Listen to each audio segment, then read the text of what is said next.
வணக்கம். இரவு நேர பிரதான செய்திகளின் ஊடாக நர்மதா சிறையில் முதலில் தலைப்புச் செய்திகள்.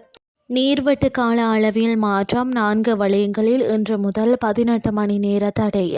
பெற்றோர் அவதானம், சிறுவர்கள் தொடர்பில் விடுக்கப்பட்டுள்ள எச்சரிக்கை.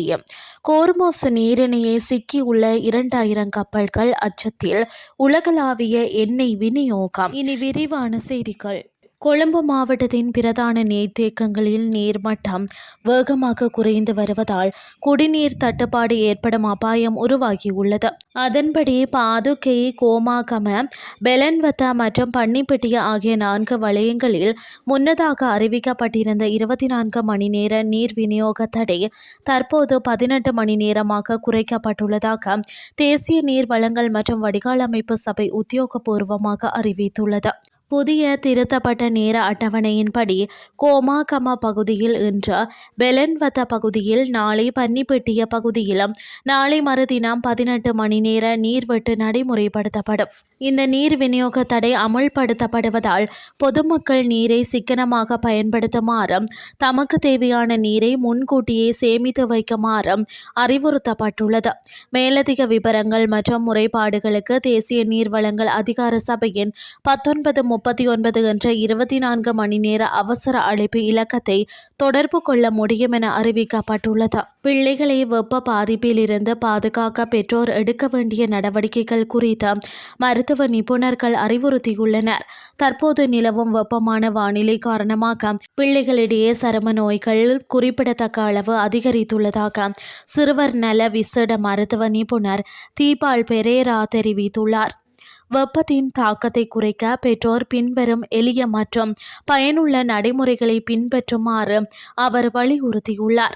இதற்கமைய பிள்ளைகளை தினமும் குறைந்தது 2 முறையாவது குளிக்க செய்ய வேண்டும். மென்மையான மற்றும் இலகுவான ஆடைகளை அணிய செய்ய வேண்டும். இயற்கை பானங்களை அதிகமாக உட்கொள்ள ஊக்குவிக்க வேண்டும்.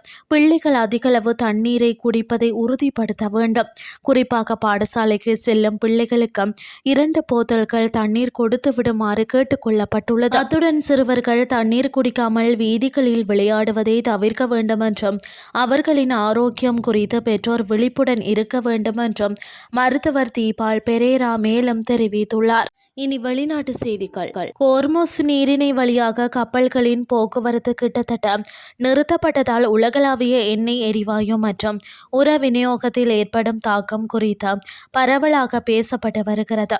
ஆனால் ஈரான் மற்றும் ஓமானுக்கு இடையேயான அந்த குறுகிய நீர்வழியை கடக்க காத்திருக்கும் 2000 கப்பல்களில் சிக்கியுள்ள பல்லாயிரக்கணக்கான மாலுமிகளின் நிலைமைகள் தொடர்பில் கேள்வி எழுப்பப்பட்டுள்ளது.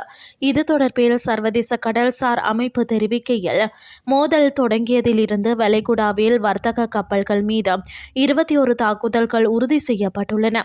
இந்த தாக்குதல்களில் 10 மாலுமிகள் உயிரிழந்துள்ளதாகவும் மேலும் பலர் படுகாயமடைந்துள்ளதாகவும் சர்வதேச கடல்சார் அமைப்பு தெரிவித்துள்ளது. மேலும் வளைகுடா நாடுகளின் கடற்பரப்பில் தற்போது நங்கூரமிடப்பட்டுள்ள கப்பல்களில் 20,000க்கும் மேற்பட்ட மாலுமிகள் உள்ளனர். குறைந்து வரும் விநியோக பொருட்கள், சோர்வு மற்றும் கடுமையான மன அழுத்தம் ஆகியவற்றால் குழுவினர் அவதிப்படுவதாக அமைப்பு சுட்டிக்காட்டியுள்ளது. இந்த நெருக்கடிக்கு தீர்வு காண துண்டான நடவடிக்கைகள் இனி போதுமானதாக இல்லை என்றும் அந்த அமைப்பின் பொதுச் செயலாளர் அர்சனியோ டொமிங்கஸ் கூறியுள்ளார். கப்பல் குழுவினரை பாதுகாக்க வெளியேற்றுவதற்கும், சிக்கி தவிக்கும் கப்பல்கள் மற்றும் மாலுமிகளுக்கு அவசரமாக தேவைப்படும் உதவிகளை கொண்டு சேர்ப்பதற்காக மனிதாபிமான வழித்தடங்களை அமைக்க உதவுவதற்கும் அவர் ராஜதந்திர உதவியை கோரியுள்ளார். இத்துடன் செய்திகள் யாவும் நிறைவடைகின்றது. அடுத்து காலை 8:30க்கு எதிர்பாருங்கள். நன்றி.